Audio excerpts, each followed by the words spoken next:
She seems the gentlest of gentlewomen as she stands reflectively. Her skin is pale against the blackness of her dress. She holds a prayer book, indicating devout learning. Her other hand rests easily on a skull, the reminder of death. She exudes nobility. So how did this grand Welsh lady get to mix with bad Nazi company? The painting is now owned by the National Museum of Wales, but during World War II it was in the collection gathered by Hermann Goering, Hitler's deputy and the man who founded the Gestapo. The subject of the painting is Catherine of Bahrain, or Catherine to her English friends. For centuries the portrait hung in family homes near Denbigh in North Wales, but somehow it was acquired by the Nazis. The story of how the painting went from Wales to Berlin and then back to the National Museum of Wales has been pieced together by experts keen to establish that there are no legitimate counterclaims to its ownership. Controversy invariably surrounds works of art accrued by the Nazis, so the curators in Cardiff have made doubly sure that the portrait of a Welsh gentlewoman has a clean past. After all, there are currently fierce legal disputes over a collection of paintings discovered hidden in Munich, and over priceless artifacts from the medieval church, bought by the German state from Jewish art dealers in the 30s when the Nazis were in power, and now on display in a museum in Berlin. Looking at Catherine's life story, it's difficult to see why exactly a top Nazi might take an interest in her. According to Helen Williams Ellis, who is writing a biography of Catherine, the noblewoman was born in 1540 in Bahrain near Denbigh in northeast Wales.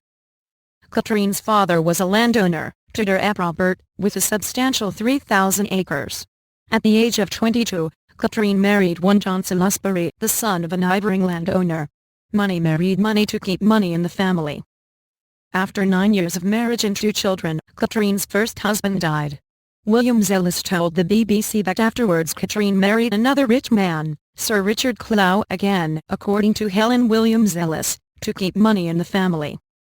Clough, known by the Welsh as Clwch, was a merchant who divided his time between North Wales, London, where he was one of the founders of the Stock Exchange, and Antwerp. In what seems like a Welsh cliché, Clough had not been born to immense wealth but was noticed for his fine singing voice in the choir of Chester Cathedral and dispatched to court in London. That opened the way to riches.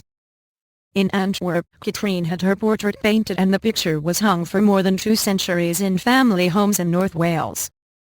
In 1938, the owners decided, for reasons that haven't been established, to sell the picture and contacted a dealer in London. It was offered to the National Museum of Wales, but, somehow, the sale failed to happen. The London dealer had connections with the art market in Amsterdam, and in November 1940 the painting was bought by Walter Andreas Hofer, the advisor on art to Hermann Goering. It seems incongruous that the founder of the Gestapo should be an art collector, but he was building up a collection to aggrandize the Reich. In 1945, with the wreck in ruins a mere 12 years into its existence, the portrait was rediscovered by the victorious Allies and documented. Special units, soon to be depicted in the movie The Monuments Men, rescued works and then traced their route to the Nazi collection, the circumstances in which they were acquired, who originally owned them. In the case of the portrait of Catherine, they tracked down the Dutch dealer who originally had sold it and returned the painting to him.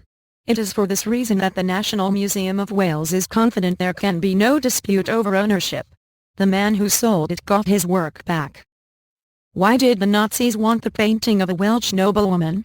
Oliver Fairclough, the keeper of art at the National Museum of Wales, said the Nazis accrued works to aggrandize themselves and their regime. A lot of it was art as power and status, Fairclough says. They wanted to display the best of traditional art. It seems the regime wanted the picture because it was a Flemish masterwork rather than for its subject. It was probably painted by Adriaan van Cronenberg, who produced portraits of merchants in the commercial hub that was 16th century Antwerp. Nonetheless, Fairclough is intrigued by what he calls a fascinating picture. She is very well dressed, he says. She is wearing black, which was a very expensive cloth because it had to be dyed. There's a gold chain around her neck and pearls in her headdress. Despite the seriousness of the portrait, there is a scintilla of a hint of a smile if you want to see one. It is nice to imagine that she was not straight-laced. In all, she married 4 times and had 6 children by 3 husbands. William Zellis wonders if she is pregnant in the picture because rich women of the era occasionally had their portraits painted before childbirth, which increased the family's consciousness of mortality. Katrine divided her life between the deep countryside of North Wales and the hubs of the new commercial world, Antwerp and London. It must have been a whirlwind of change as she moved between Denbighshire and these two bustling centres. 6 years into their marriage, Sir Richard Clow died in Hamburg at the age of 40, the second husband Katrine had lost.